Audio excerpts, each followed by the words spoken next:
Faly miarabanao amin'ny anaran'i Jesosy amin'ity alahady 5 ny volana aogositra ity.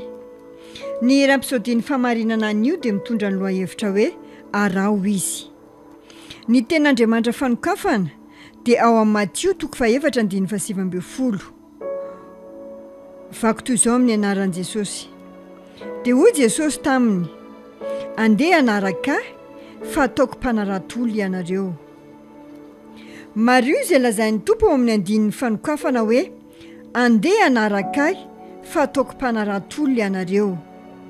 Ny andraikitrao dia ny manaraka azy, dia izy no atateraka ny nofinofinao rehetra. Averiko indray, ny andraikitrao dia ny manaraka azy, dia izy no atateraka ny nofinofinao rehetra. Manara azy, ary izy no anao izay atateraka ny antson'Andriamanitra sy ny anjara voatendrinao eo amin'ny fiainanao. Ahoana nefa no anarahanao azy?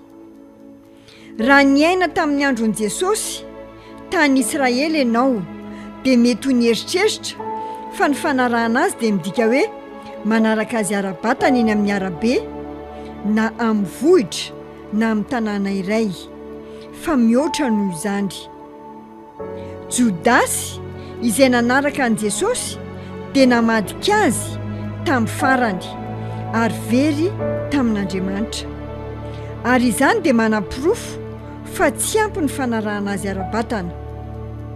Ny lafiny voalohany amin'ny fanarahana an'i Jesosy dia ny fanarahana azy ao amin'ny teny, satria izy no teny velona.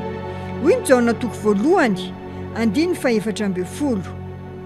Ary ny teny dia tonga nofo ka nonina tamintsika, ary hitanay ny voninahiny, dia voninahitra mendrika ho an'ny lahatokana avy tamin'iray, sady feno fahasoavana sy fahamarinana.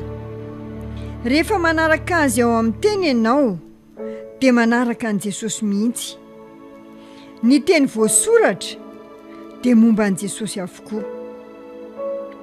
Faharoa, tsy maintsy manaraka azy amin'ny alalan'ny teny ianao. Rehefa mandalina ny teny ianao dia ahita an'i Jesosy ary atakatra ny fomba fisainany, ny finoany ary ahita ny asany. Ho hitanao ny fomba namalin'ny zava-drehetra. Amaky ianao ohatra ny fomba fietsiny manoloana ny tafio-drivotra.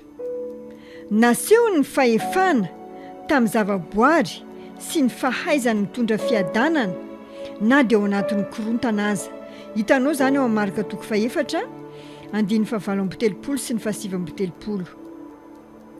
Ny zavatra rehetra momba an'i Jesosy dia voambara ao amin'ny teny avokoa.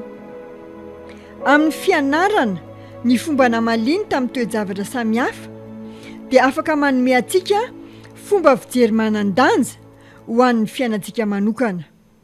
Rehefa nona izy, inona ny nataony?